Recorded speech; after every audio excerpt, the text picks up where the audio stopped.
नमस्कार। आज बात करते हैं इकोनॉमिक्स की या कहें अर्थशास्त्र की। अब ये शब्द सुनने में थोड़ा भारी भरकम लगता है ना? पर सच तो ये है कि ये हमारी रोजमर्रा की जिंदगी से ही जुड़ा हुआ है। तो चलिए आज मिलकर इसे एकदम आसान भाषा में समझते हैं। तो अर्थव्यवस्था या इकोनॉमी, ये शब्द सुनते ही क्या दिमाग में भी वो मुश्किल से चार्ट्स और नंबर्स घूमने लगते हैं? ऐसा लगता है जैसे पता नहीं कितनी कॉम्प्लेक्स चीज है। पर क्या ये वाकई इतना उलझा हुआ है? बिल्कुल भी नहीं। यकीन मानिए, और आज हम यही देखने वाले हैं। तो फिर सबसे पहले और सबसे जरूरी सवाल पर आते हैं। आखिर ये अर्थव्यवस्था है क्या चीज? और देखिए, इसे समझने के लिए कोई मोटी मोटी किताबें पढ़ने की जरूरत नहीं है। अगर बिल्कुल आसान शब्दों में कहें ना, तो अर्थव्यवस्था बस एक सिस्टम है। एक ऐसा सिस्टम जहां लोग चीजें बनाते हैं, खरीदते हैं और बेचते हैं। हम सब इसका हिस्सा हैं। ये बस इस बात को समझने का तरीका है कि हम मतलब एक समाज के तौर पर अपने पास जो भी चीजें हैं, जो भी संसाधन हैं, उनका सबसे अच्छा इस्तेमाल कैसे करते हैं। अच्छा चलिए, अब उस एक मेन प्रिंसिपल को समझते हैं जिस पर पूरा का पूरा अर्थशास्त्र टिका हुआ है। ये ना एक तरह का टकराव है, एक ऐसी कश्मकश जिसका सामना हम सब हर रोज करते हैं। तो इसका पहला हिस्सा है हमारी इच्छाएं, मतलब हमारी चाहतें। भाई, इंसानों की ख्वाहिशें तो कभी खत्म ही नहीं होती, सही कहा ना? आज एक नया फोन चाहिए, कल उससे बेहतर गाड़ी, फिर एक बढ़िया सी छुट्टी पर जाना है। ये लिस्ट तो चलती ही रहती है। मतलब हमारी इच्छाएं वो असीमित हैं, अनलिमिटेड हैं। और फिर आता है दूसरा हिस्सा, हमारे संसाधन, रिसोर्सेज, यानी वो चीजें जिनसे हम अपनी ये इच्छाएं पूरी करते हैं, जैसे कि पैसा, हमारा वक्त, हमारी एनर्जी। और ये सब क्या है? लिमिटेड हैं, सीमित हैं, है ना? हमारे पास कभी भी अनलिमिटेड पैसा या टाइम नहीं होता। तो बस असली खेल यहीं पर है। एक तरफ हैं हमारी अनलिमिटेड इच्छाएं और दूसरी तरफ हैं लिमिटेड संसाधन। इसी टकराव को, इसी प्रॉब्लम को अर्थशास्त्र में कहते हैं स्कैर्सिटी, यानी कमी।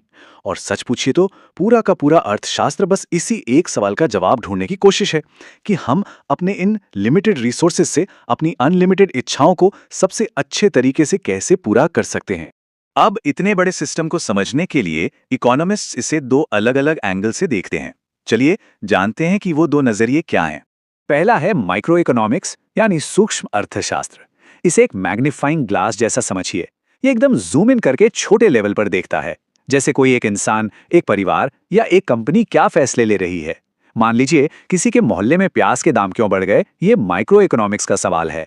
और दूसरी तरफ है मैक्रो इकोनॉमिक्स, यानी व्यापक अर्थशास्त्र। ये एक टेलीस्कोप की तरह है, जूम आउट करके पूरी बड़ी पिक्चर देखता है।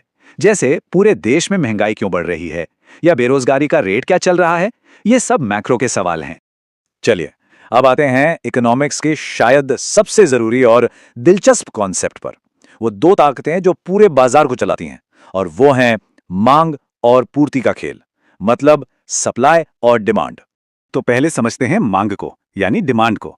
इसका बहुत सीधा सा मतलब है कि लोग किसी चीज को एक खास कीमत पर कितना खरीदना चाहते हैं, और ध्यान दीजिए, खरीद भी सकते हैं। मतलब ये सिर्फ चाहने की बात नहीं है, उसे खरीदने की ताकत यानी परचेजिंग पावर भी होनी चाहिए। अब डिमांड का एक सिंपल सा नियम है। आमतौर पर क्या होता है, जब किसी चीज की कीमत कम हो जाती है तो लोग उसे ज्यादा खरीदते हैं, है ना? जैसे ही कहीं सेल लगती है, दुकानों पर भीड़ लग जाती है।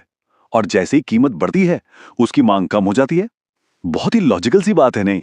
ठीक है, अब देखते हैं सिक्के का दूसरा पहलू, पूर्ति, जिसे हम सप्लाई कहते हैं।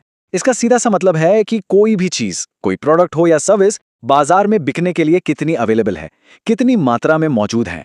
सप्लाई का नियम डिमांड से थोड़ा उल्टा चलता है। जरा बेचने वाले के पॉइंट ऑफ व्यू से सोचिए। जब किसी चीज की कीमत ज्यादा होती है तो वो ज्यादा बेचना चाहेगा, है ना? ताकि ज्यादा प्रॉफिट कमा सके।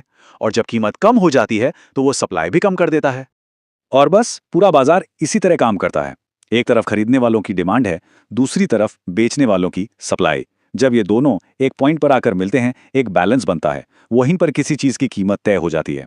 ये संतुलन बनाने का खेल लगातार चलता रहता है। सोचिए, अगर डिमांड बहुत ज्यादा है और सप्लाई कम, तो क्या होगा? कीमत बढ़ेगी। और अगर सप्लाई बहुत ज्यादा है और खरीदने वाले कम, तो कीमत घट जाएगी। तो हमने स्कार्सिटी, माइक्रो, मैक्रो और डिमांड सप्लाई की बात की।